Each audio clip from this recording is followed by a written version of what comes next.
Разберем тему цифрового гетто, друзья. Госуслуги, 26 год, что нас ждет, что уже пришло. Жизнь отключит одной кнопкой. Можно ли это сделать? Цифровой рубль, биометрия и конец налички. То есть третий вид денег, которые вам тоже могут отключить. Но это по вашим комментариям. Итак, зрители в комментариях, то есть вы, высказывают определенный страх по поводу цифрового ошейника. И страх этот явно растет. Госуслуги, биометрия, цифровой рубль создают единую систему, где аккаунт-профиль равно доступ ко всем правам. Ну, к их отключению, я бы сказал. Реальные механизмы уже работают, блокировки, эксперименты с иностранцами, планы на 26 год. Ничего не сочиняю со своей стороны, друзья мои, пройдусь по фактам, по вашим комментариям, которые я дальше дополнял, скажем так, определенными примерами, фактами и решениями официальными. Открытые данные за 25-26 год, основанные на Минцифры, Центробанке, законах и средствах массовой информации. Итак, ловушка госуслуг 26 года, единый реестр и биометрия как инструмент отключения. Единая биометрическая система ЕБС, даже аббревиатура у нее хороша, и мне кажется, молодежь должна взять на вооружение. С 2025 года биометрия обязательна для иностранцев. Сим-карты въезд с 1 июля 2025. Поэтапное отключение связи тем, кто не сдал. Сначала ограничение интернета, международных звонков, через 30 дней полная блокировка. Вообще шикарно. 21 век. Для россиян вход в госуслуги без пароля, оплата по лицу, банки. Кстати, вот здесь интересный пример. Я как-то давным-давно уже, еще когда такое вводилось, на некоторых предприятиях, может, кто кому-то попадался, может, кто-то так работал, стоят турникеты, и там палец прикладываешь. Я как-то, встречался по делам с человеком, с девушкой одной, местная там работала. Я говорю, а не смущает она? А что? Я говорю, вы же там пальцы сдаете. Она что? Я говорю, ваш директор маньячил кого-нибудь там ножом ударит у себя в кабинете, твои пальцы там везде раскидает, и ты сама ему отдала. А что, работать надо? И вот и все объяснение. Как-то, в общем, внедряется это уже, мягко говоря, давно, когда ваши просто, всякие данные. Ладно бы еще на фоне того, чтобы очень хорошо работали какие-то адвокаты, какие-то, встречные структуры, которые могли бы отстоять права отдельного гражданина, работали. Еще можно было бы о чем-то говорить. А здесь мы видим полноценное давление государства, как когда-то в Италии в свое время. То есть, государство на первом месте, это даже на букву «Ф» как-то называлось, точно не помню. Собственно говоря, это единственное значение такого слова на букву «Ф», которое у меня выпало из памяти. И в комментариях не напоминайте. Не важно, как это слово звучит, чтобы не было спекуляций. Так вот, это когда государство важнее своего населения. Есть такая форма правления. Тем не менее, итак, блокировки аккаунтов. Кстати, гестапо некоторые называют, уже даже дела заводят на молодежь, которая, Лимоновец там один, он говорит, это же цифровое гестапо. Понимаете, и на него сразу раз и дело завели. Далек ли он от истины? С декабря 24-25 массовые заморозки на 72 часа при подозрительной активности, смена IP региона, попытка входа, блокируют доступ к налогам, пенсиям, льготам, выплатам. Минцифры заморозила 250 тысяч аккаунтов. Никаких судов, как вы понимаете. Восстановление через цифровой ID в мессенджере Max. Запрет на въезд и другие ограничения. Автоматически через приставов долг больше 30 тысяч рублей или 10 тысяч без оплаты. Госуслуги – основной инструмент проверки и снятия запретов. Вас долго приучали все через госуслуги делать? Вот теперь становится понятно зачем. Реестр контролируемых лиц для мигрантов, ограничение передвижения, снятие наличных, больше 30 тысяч, брак и так далее.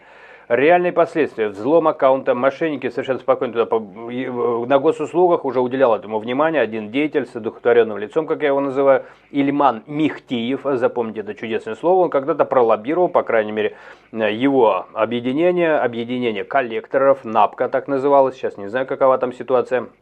И они пролоббировали, чтобы госуслуги отдавали ваши данные, ваши данные, это все, это просто вся ваша жизнь, третьим лицам. Но, конечно, это типа связано с долгами. Вообще, кто сейчас долги навязывают прямо искусственно, вот там русский стандарт вспомнить, И все, и ваши данные уходят под каким-то благовидным предлогом, и тогда был взлет, появились мошенники, которые звонят пенсионерам и так далее. Я просто помню, когда все это появилось, поэтому мне сейчас сказки про Украину после 22 года, вдруг все мошенники переехали в Украину. Но это для тех, у кого память, как у рыбы. А я помню и вам напоминаю, мои дорогие, потому мне канал и сносит, и поэтому очень полезно, если вы подписываетесь, что-то пишете, распространяете, потому что, где-то, в общем-то, это война, конечно же, цифровая. Итак, 90% киберпреступлений 24-25 связаны с госуслугами. Просто у меня даже ролик есть этому посвященный, чуть ли не один из первых на этом канале или на предыдущем, который снесли. Я вот этого Лиман Мехтилиева подробно разбирал, вот даже любопытно посмотреть, от какого года еще. Цифровой рубль, программируемые талоны, график внедрения. С 1 октября 2025 отдельные бюджетные выплаты, зарплаты, пенсии, пособия добровольно.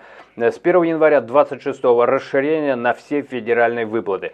С 1 сентября 2026 массово крупные банки обязаны открывать кошельки, магазины с выручкой 120 миллионов рублей, обязаны принимать закон номер 248 федерального закона 23.07.25. Программируемость Центробанк признает, можно настраивать для целевых платежей контроль бюджетных трат.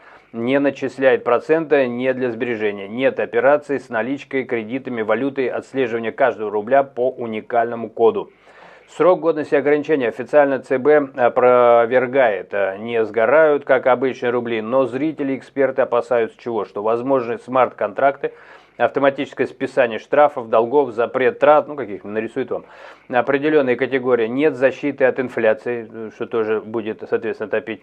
То есть вообще вы своими деньгами перестаете распоряжаться, я так понимаю. Набиуллина, апрель 26-го, не заставляем, наличные останутся, внедряем постепенно. Но цель, это судя, опять же, вот про эту форму денег дополнительную, придумали свои деньги какие-то, вообще воздушные. Но цель, контроль, талоны, переход на талоны, короче говоря. Но талоны не потому, что есть нечего, а потому что, чтобы у вас вообще от свободы вообще нифига не осталось, чтобы у вас можно было едой манипулировать. Но цель контроля и прозрачность платежей, естественно. Смерть анонимности, зачем убирают кэш. Наличные – это последний офлайн инструмент, который нельзя отключить кнопкой. Цифровой рубль плюс госуслуги равно полная прослеживаемость. Это СПУ, система блокировок интернета. Мощность наращивают уже в 2,5 раза. К 30-му планируют до 954 терабит, короче говоря, секунду. 100% трафика через систему уже в 2026 году. Пойдет замедление Telegram, WhatsApp, VPN-блоки. Еще раз, VPN это вообще не спасение, так чтобы было понятно, но это уже делаете разборы, что его нафаршируют и через правильных блогеров вам впихнут такой VPN, что вы вообще взвоите, скажете, его нафиг, этот интернет. Он подменять может информацию, то есть VPN это никакое не спасение, особенно если в правильных, как говорится, руках. Параллель. В реестрах все связывается, штраф, соответственно, следует автоматическое списание из цифрового кошелька или блокировка. То есть полностью вам что-то нарисуют, штраф понавешивают, не так глянул, не тут комментарий написал, надумал, подумал, не так посмотрел. И привет. Есенин стихи прочел, на тебе, до свидания, денег нет. Значит, теневой сценарий и примеры из других стран, как что где бывало. Нигерия, в частности, внедрили для контроля ограничение снятия наличных 100 тысяч найр в неделю. Дефицит кэша, протесты, голодные очереди. К чему это привело, да? Так, чтобы немножко заглянуть в свое будущее. На чужих ошибках попробуем поучиться. Активность кошельков. Всего 1,5% в неделю. Люди отказываются из-за тотального контроля и недоверия. Россия. Связь с региональными зачистками, мошенничество, долги, аккаунт госуслуги. Кому выгодны мошенники? Кому выгодны мошенники? Аккаунт госуслуги, рычаг давления. Зрители вспоминают 30-е, талонная система, безусловно, тоже на ум приходит постоянно. И призывают бойкотировать карты. Вывод такой можно сделать, в принципе, это не конспирология, это уже работающий закон. Да, выглядит это все как какая-то фантасмагория, просто какая-то параллельная реальность, какая-то фантастика со средней руки хреново на коленке написанная, но Набиуллина, говорят, умная. Так что не буду с оппозиционерами спорить. И системы 25-26. Пока добровольно, но тренд на тотальную прозрачность и одну кнопку, это уже присутствует. Талантливая молодежь и обычные люди рискуют оказаться в зависимости от лояльности аккаунта. Потеряешь молодость, потеряешь жизнь, кстати говоря, давайте не забывайте эту поговорку. Да, почему-то все перспективы, все возможности ты закладываешь в фундамент твоей жизни, это молодость, и тебя лишают всего вообще интернета, возможности развиваться, кругозора. И денег, кстати говоря, без которых особенно даже и не уедешь туда, где еще что-то можно. В общем, и так далее. Собственно, наверное, все. Кратко прошелся по тем законам, которые делаются, по тем планам, которые планируются. Что думаете, пишите. Если непонятно, можно разжевать поподробнее. Я как-то вот постарался собрать именно фактуру того, да, тех законов.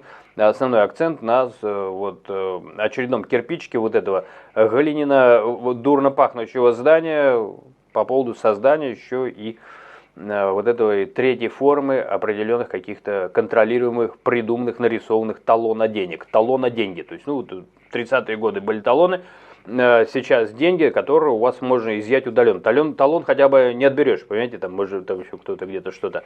Нет, даже талон можно было в каком-то смысле валютой назвать. А здесь деньги просто вот нарисовали. Где-то даже какой-то фильм был такой, когда тебе просто, ты там лояльный, там тебе пук, у тебя что-то там на счету появилось, потом пук, у тебя все исчезло, ты проштрафился, дохни с голоду. Вот примерно так это выглядит. Не знаю, как выглядит это вам, но будьте осторожны, пишите, кстати говоря, комментарии, да, опять же, я от них часто отталкиваюсь. Ваши темы поднимаете, что-то чему-то уже и я сам учусь от ваших наблюдений. А то слушаешь, я уже перестал слушайте, вот этих самых всяких там оппозиционеры, экономику они читают. Вы как-то больше бьете в точку. У меня, кстати, случай был в жизни, как-то работал я на ночной работе, и там был у нас перерасчет провели, начисление зарплат поменяли. Все время усложняли, какие-то тонкости, вот тут копеечка туда, копеечка сюда, там какие-то вспомогающие посредники. Вот, и как посчитать, больше будет зарплата или нет? И я всегда подходил к тому, кого считали всегда самым тупым. Да вот не обидятся на меня люди, которых так иногда считают, это обычно самые умные люди. Просто они на своей волне, просто они в каких-то своих ценностях, они не играют в какие-то тусовки, в общепринятые слова. И у такого человека спросишь сразу, он тебе просто до копейки скажет, насколько будет меньше. Всегда бывает меньше, когда сложно считают, всегда бывает потом меньше. Поэтому я сильно не на комментарии на ваши, я просто пример такой привел, что, получается, комментарии пишут тупые. Не тупые, а люди, которые видят суть. Все остальное фон и такой шумовой, белый шум вокруг, всякие оппозиционеры, Соловьева, Киселева, там, я не знаю, и там Латынины какие-то и прочие наки. А суть совсем в другой теме, в другой области, о которой вообще никто не говорит. Иногда сообщат, закон-то принять надо невозможно совсем беззвучно, как-то вот желательно его не тиражировать. А вы молодцы, что слышите, и я на этом основываю тоже свое внимание, и, честно говоря, пока не жалею, вздрагиваю. Спина холодеет, но не жалею, потому что предупрежден, как обычно, вооружен.